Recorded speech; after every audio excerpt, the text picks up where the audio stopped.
Hello everyone. Welcome to Clarity 16.4.0 Feature Supportability Training. I am Santosh Panchali and I am a product manager of Clarity. In this session, we'll review a key enhancement made to the action items area of Clarity. So, what's new? In this release, ability to add a comment to an action item in the modern UX has been introduced. What that means is action item recipients can optionally add a comment to their action item and in some specific cases even mandated to add a comment while taking decisions on selective actions. This is also the number one voted enhancement through our customer innovation program. Note that this functionality is added both to modern UX in this release and also to the upcoming release of Clarity mobile app. And the reason this is important is action items are primarily seen by many as an audit trail of approvals. Requiring comments, especially on critical actions like rejection, ensures a record of the context and why certain decisions were made. Now, let us review how all of this is done and managed directly in the product through a short demonstration. Alright, I'm now logged into Clarity and navigated to Action Items tab in my workspace. Here, I have an action item in open state. As we can see, an add comment button is now available in addition to action buttons. This is available on the action items in open and pending states and will no longer be available when the action item moves to closed state. Clicking on the add comment button brings a pop-up modal screen where I can enter a comment for this action item in general. The save button isn't enabled until I add some comment. Let's go ahead and add this comment. I can now submit my comment by clicking on save button or discard it by clicking on cancel or close button. Let's go ahead and save the comment. Once the comment is added, it is displayed in the card here as well as in the history section along with the date and time when the comment was added. Also, only one comment is allowed per action per user and due to which the add comment button is disabled after a comment is added. Hovering on the comment displays the edit and delete options in the form of pencil and trash can icons. Clicking on the trash can deletes the comment as one would expect. Let's click the pencil icon and make some changes. The existing comment is displayed here and the save button is not enabled until any changes are made.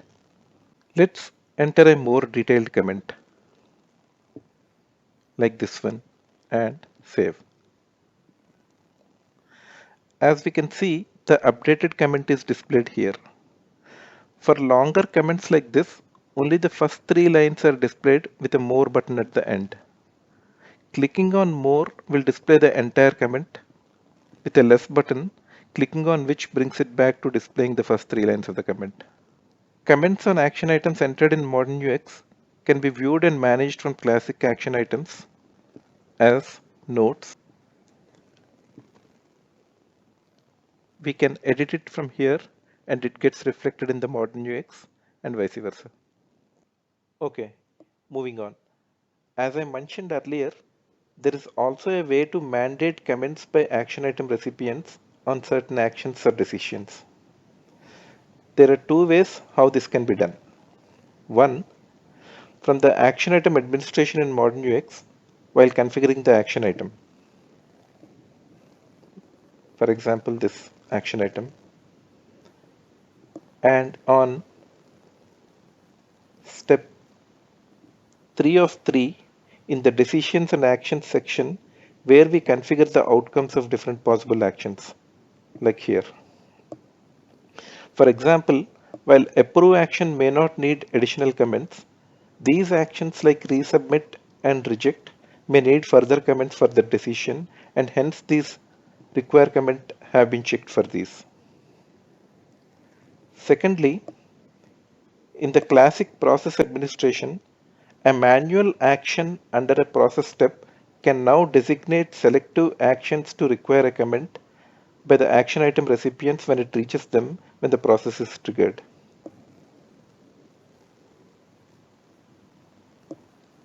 like this. Note that this is applicable only when the action items are acted upon through the modern UX as it is indicated here. Now, let's navigate back to modern UX and check this blueprint that has a rule setup that when an idea changes to submitted to approval state, trigger the review idea action item that we have reviewed earlier, where the reject and resubmit actions are configured to require a comment.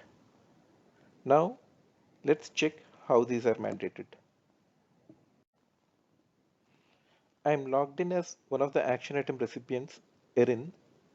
And by the way, action items can be acted upon from my workspace like we saw earlier, as well as clicking the notification under the bill directly.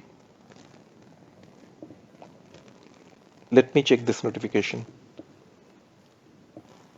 This is the action item that is in open state. I can review it and take an action. Let me approve it. As approve action is not configured to require a comment, I was able to simply take that action. Note that this action item has another reviewer, Todd. Let's log in as Todd now. I am now logged in as Todd. Note that while action items can be viewed directly in the object's workspace when configured in the blueprint,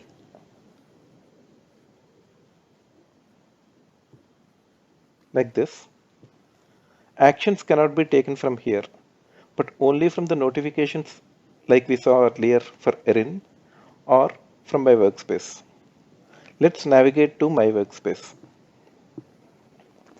Todd can review the action item here, but let's say he would want the submitted to resubmit the idea.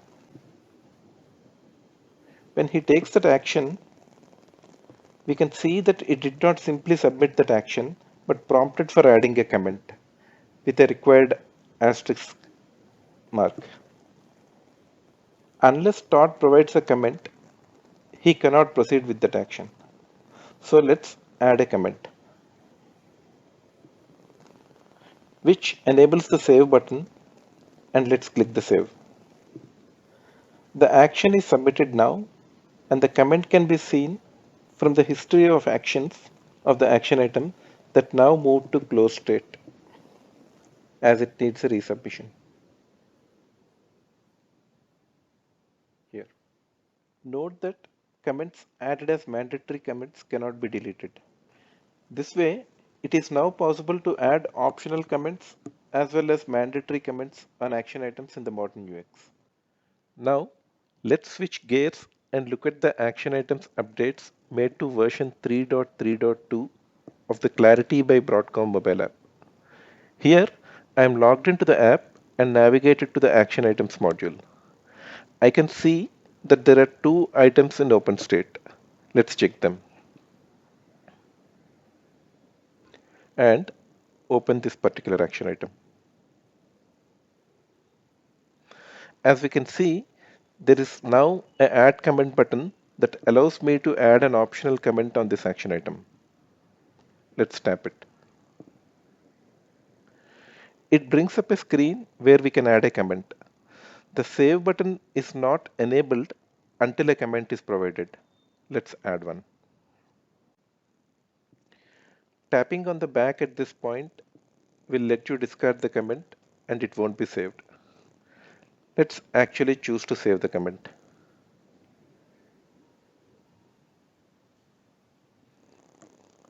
The added comment is displayed here under the actions. The add comment button is now disabled as only one comment per action item per user is allowed. The comment can also be seen along with the date and timestamp from the history like this. Additional options to edit or delete the comment are provided through the edit comment and delete comment button. Tapping on the delete comment button, as you would expect, will delete the comment. And tapping on the edit comment button will bring up the comment entry screen with the existing comment populated. Let's update the comment with more details. and save it. The updated comment is displayed here in entirety. However, in the history though, longer comments are partially displayed in 3 lines with a more button, tapping on which displays the entire comment with a less button and tapping on which collapses and displays the comment partially in 3 lines. Now, let's look at actions that have been configured to require a comment. For example, on this action item, let me go ahead and request for resubmission of this idea that is configured to require a comment. As I tap on resubmit action, you can see that I am prompted to enter a comment to complete my action. The requiredness is indicated by the asterisk icon here. Clicking on back here will discard my action. But let's go ahead and provide some comments.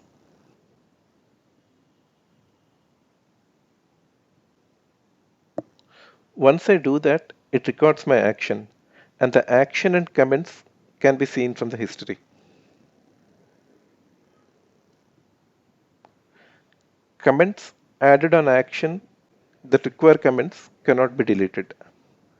Note that the decision counter does not count comments as separate, it only counts the actual status submissions. This way, comments can optionally be added on action items as well as on actions that are configured to mandate comments using the Clarity mobile app. This concludes the session on action item enhancements in Clarity Release 16.4.0 and Clarity mobile app 3.3.2. Thank you.